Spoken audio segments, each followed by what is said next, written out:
views expressed on this program are those of the hosts, guests, and callers, and are not necessarily those of this station, its management, or other advertisers. You're listening to Transformation Talk Radio.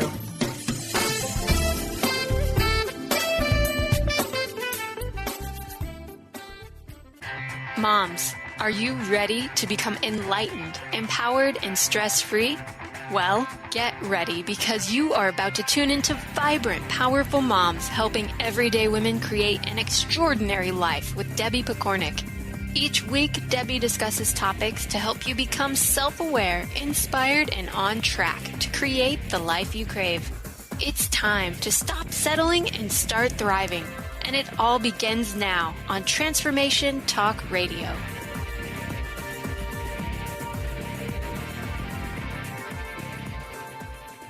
This is Debbie Pokornik, host of Vibrant, Powerful Moms, a podcast focused on helping you remember who you really are so you can realign with that vibrant energy while still enjoying a human experience. I know it sounds a little bizarre, but mostly it's just great info. Today we're going to talk about the F word, feelings.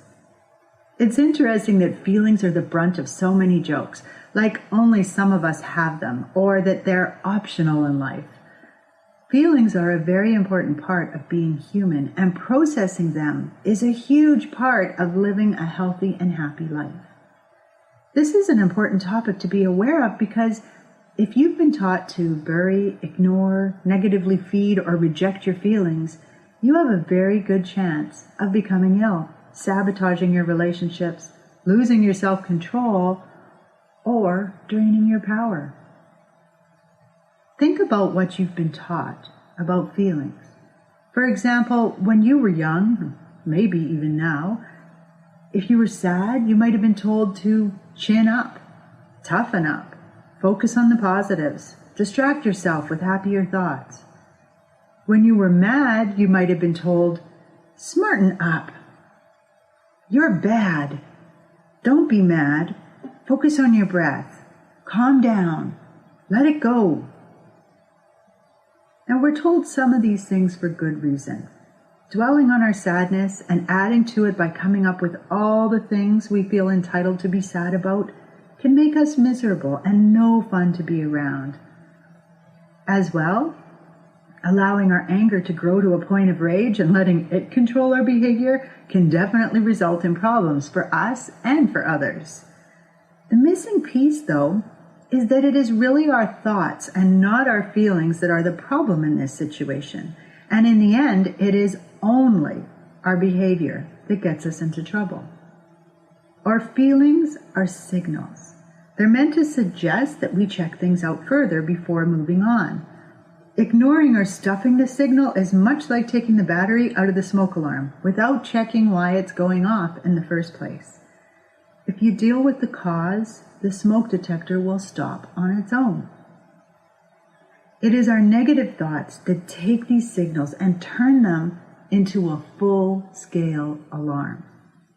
This is unhealthy as it creates many overreactions, hurt feelings, and problems in a person's life. The feeling of anger is seen as the problem, which is like blaming the burned building on the smoke detector. Taking the battery out of the alarm defeats the whole purpose of having one. Letting it wail all the time doesn't work well either. Learning how to recognize your feelings and process them in a healthy, effective way is beneficial to all of us. So where do you start? Well, here's one fun idea. Begin by noticing your feelings and searching for different words to describe them. For example, when someone asks you how you're feeling, you likely have a standard response, such as fine, great, good, tired, all right. Take a moment and think about what are your most common answers. To play the game, you want to start digging deeper than that. If you really are fine, good, or all right, then you might respond with content, relaxed, grounded, satisfied, balanced, mediocre. If you're great, You could use fabulous, awesome, empowered, strong, enlightened, eager, excited. I'll post a list that you can get off of my site of different feeling words. So if you don't have many in your vocabulary, you can start finding new ones that suit you. My only rule is that you don't feel limited by the list. The point is to start taking stock of your feelings so that you're really noticing them, rather than just going on autopilot and giving an answer that people expect. If you choose to take on this challenge, let's say for just a week or two, try to use a different feeling word every time you respond to this question. You'll be amazed at how people tune into you and the kinds of conversations that it starts.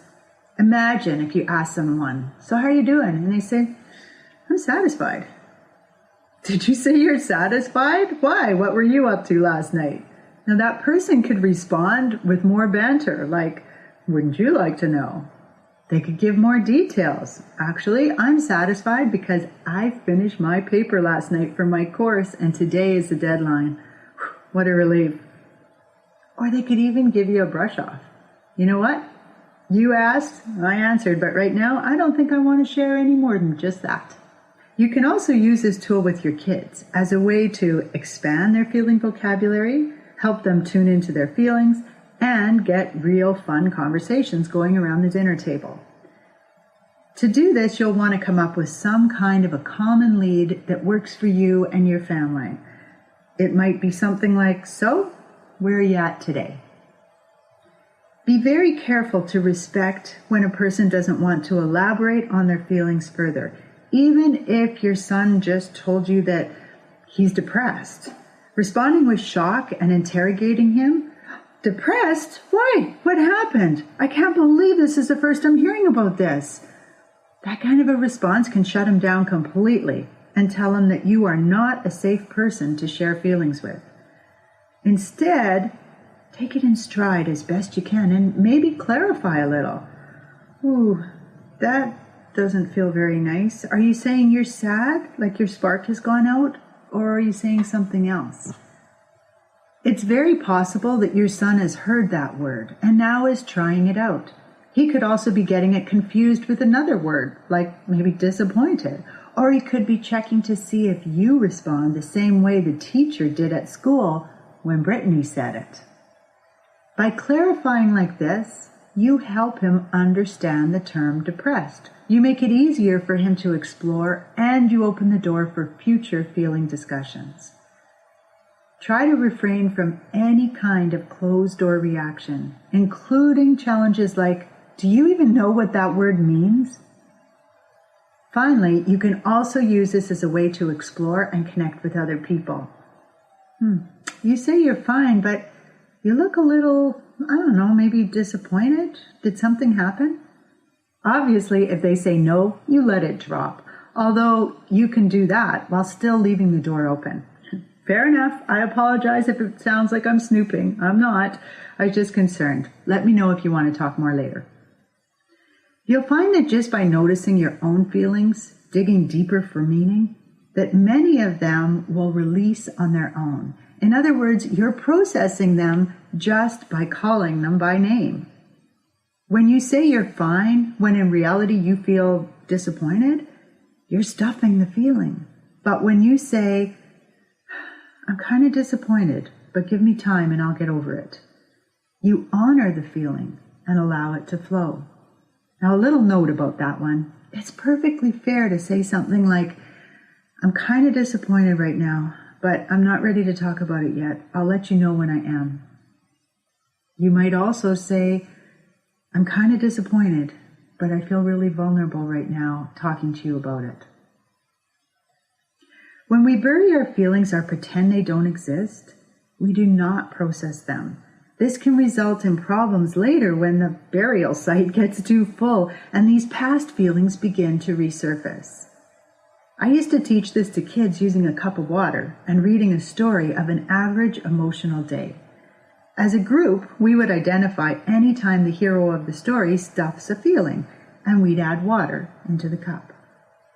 I didn't stop adding water when the cup was full, so the water would begin spilling onto the floor. This was always a riot because it was always a student holding the cup. The kids are quick to catch on that the cup can only hold so much water, and if you try to overfill it, a mess will result. When we carry around old, unprocessed emotions, we greatly increase the odds of overflowing. Did you know that the most commonly stuffed feelings are the uncomfortable ones like nervousness, fear, embarrassment, hurt, surprise, humiliation, disappointment, frustration?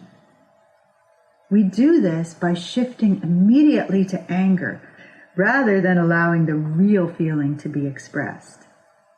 Think about a time when you were embarrassed or surprised, like when you walk around a corner and someone's there and goes, boo, and they scare you. And instead of saying, oh my gosh, you scared me, oh, you might say to them, what, you almost made me spill my tea. Don't do that. You get angry. You stuff it. Feelings signal to us that something might be wrong so that we can investigate and deal with it accordingly. Unfortunately, many of us react to the discomfort of the feeling and add some negative thoughts, increasing their intensity and ensuring that they stick with that memory forever. So what can we do instead? Well, here's one way to process your feelings. The first step is when a feeling arises, notice it without trying to stop it. Your goal is to become the interested observer. Now, since the brain is on, whether we want it to be or not, take control of your conscious thoughts and direct them. I feel sad. Where's that coming from? Or, uh-oh, I'm embarrassed because I didn't know the answer and now I'm covering it up by getting angry. When a thought arises in response to this question or thought, search for inaccuracies. So, I feel sad? Where's that coming from? I'm sad because I'm always left out of things. I'm always is an overgeneralization, and any time an overgeneralization comes up, you know you have faulty thinking. With the other example, your thought might be, he asked me that question on purpose because he knew I wouldn't know the answer. He's trying to embarrass me. If your thought is faulty, make an immediate correction. For example, okay, I'm not always left out, but I sure feel left out this time. Or, in the other situation, ego, sit. It's okay to make a mistake. Isn't that what I'm always telling the kids? Watch out for the temptation to feed the feeling instead. I always get left out of things. People don't like me. It's not fair. Why am I always excluded? Or, how dare he set me up? He's such a jerk. Step number 2, when you say the thoughts aloud and they hurt, but are no longer faulty, or they never were faulty. Like, for example, I'm sad because my dog died. Or, okay, so he was trying to set me up. That hurts. Let your thoughts subside and focus your attention on the feeling. The easiest way to do this is to notice where you feel the emotion in your body, and if it's possible, put your hand there. Relax by taking a few deep breaths to quiet your mind, and if any thoughts arise, just let them sail on by. Often, just doing this will allow the feeling to release. Other times, you might need to draw attention to that feeling. Say in your mind, embarrassment, I feel you. I recognize you being there. That's it. Still other times you might need to deal with what has come up. Todd, I feel like you knew I didn't know that answer and you purposely asked me to make me look bad. Was that your intention? In this case, you now have a real conversation with this person about what's going on. It might not be a pleasant one. It might have been his intention. But the point is, at least you're fully dealing with the feelings rather than suppressing them. In still other situations, that feeling might be strongly linked with other situations where that feeling arose, which means that you have a block or a pattern forming. Now, I'm going to share one of my patterns with you in a moment, but for now, let's just say that blocks and patterns take a little more work to release. Noticing them is a first giant step towards fixing that, but removing them can really change your life forever, so it's worth it to recognize them. In some instances, a feeling may keep reappearing. Like, for example, when you're grieving and you're going through the healing process, you'll find that similar feelings will keep coming up. Rather than judge them or bemoan the fact that you seem to be right back where you started, recognize them as part of the journey, and you'll find that they just flow much more easily. Alternatively, when you've been blocking your feelings and now you allow them to flow, as soon as you deal with one feeling, another old block one might arise. When this happens, it's not failure, but a cleansing that is long overdue. One of the patterns I uncovered in my life involved my husband and housework. Throughout our marriage, we shared a lot of the cleaning responsibilities, which I am truly grateful for. But there was no doubt that the way he looked at cleaning and the way I viewed it were two very different things. Somewhere along the line, I started to feel resentful that he would go in and clean a room in 10 minutes and label it done. I would spend at least 45 minutes in the same room, not because I'm super slow, but because I'd put things away that shouldn't be there. I'd clean into every corner and I'd leave the room spotless. In both situations, the room looked and smelled great. It's just, I like the deeper cleaning. The other thing that started to bother me was that I often had to ask him to do any extra cleaning, and that really sat badly with me. Or I'd have to work around him while he sat relaxing on the couch. Now, please remember, this is how I was viewing things. It's not necessarily what you would see if our home was on reality TV.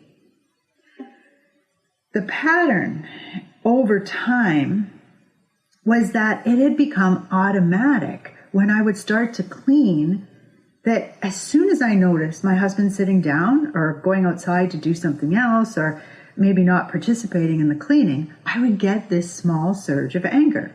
With that, my inner critic would pipe up and start a conversation that went something like this. Great, guess I'm on my own while he just relaxes. I'm not the only one who made this mess. I'm always cleaning up the messes. I could ask for help, but he won't do a good enough job anyway. Now, as you can guess, this kind of thinking only intensified my anger, making my actions harsher, more clipped, and sometimes resulting in me breaking things accidentally, which only made me angrier. And on it went. When I became aware of my inner critic, I started consciously choosing to stop this conversation. But I found that was much harder to do than I expected. Now my inner dialogue sounded something like, great, guess I'm on my own. Stop it. You know he does a lot around here. True, but look at the mirror. He just finished cleaning the bathroom and there's a big smear down it. Guess I have to do everything myself. Quiet. I'm grateful he helped out. Plus, sometimes I miss things too. Suddenly I'd realized that instead of stopping the dialogue, now I was just arguing with myself. I needed to change my tactics, and thankfully I have tools to do that. Several years ago, I took one of Tony Robbins' programs, and in it he talked about scratching the record when you feel yourself slipping into a pattern. In his example, he threw a glass of water in the woman's face right in the middle of an event to stop the pattern. Now, thankfully, he says that you can do it with anything that snaps you out of where you are headed and allows you to reset. So I decided not to be quite so upfront about it. In my case, I started scratching the record with singing, dancing, turning up the music, sometimes asking for help. I would start laughing about things, create a gratitude list in my mind while I was working. Believe it or not, the pattern still tries to surface sometimes. I have not yet damaged it enough to make it skip in a reliable way, but now I'm fully aware of it, and the moment I start down that path, I notice and correct it. One of the things that really helped me identify this as a pattern rather than a relationship issue was when I tried to think about what I would ask my husband to do rather than sitting there. In most cases, he had already done what needed to be done by him, and there was nothing more for him to do. If I did need his help, I knew I could ask him for it, like, would you mind taking these things downstairs, or could you take this pile of stuff out to the garage the next time you go out? But in this case, the things that were left were things that only mattered to me, like digging the dirt out of the corners. If you think this is happening to you, i.e. you seem to be bothered by the same thing over and over again, you have created a pattern, and the fact that you are becoming aware of it means it's time to let it go. I can help you with that if you like, or you can try it on your own using information that I just shared or stuff that you find on the internet. Whatever you decide, remember, your goal is to release the emotion, not feed it, stuff it, ignore it, or talk yourself out of it. Feelings are signals. They make us human and they help us create an incredible life experience. So become aware of your emotions and enjoy the contentment that comes with letting feelings flow rather than grow. With much respect for you and the journey you were on, this is Debbie Pokornik wishing you a vibrant and powerful day. You've been listening to Vibrant, Powerful Moms with host Debbie Pokornik.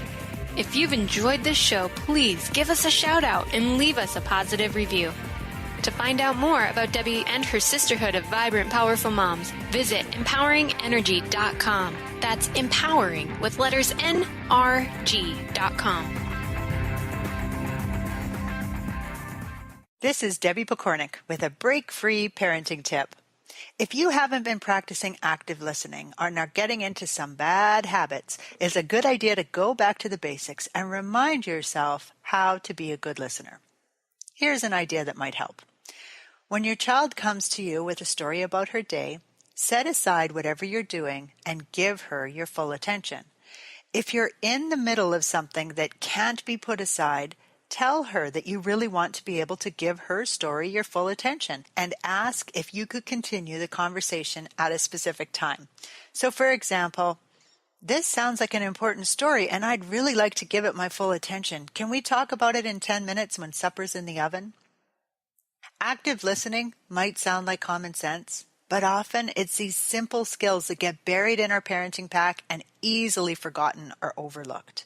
Challenge yourself to practice this skill for a full week and see if you notice a difference in how much your child is sharing. Calling all moms, it's time to awaken your vibrant, intuitive, loving self in every area of your life. Join host Debbie Pokornik as she shares thoughts, stories, and tools to help you stand in your power. Listen to Vibrant, Powerful Moms helping everyday women create extraordinary lives. Mondays at 2:30 Pacific, 5:30 Eastern. For more information about Debbie, visit empoweringenergy.com. That's empowering with letters NRG.com.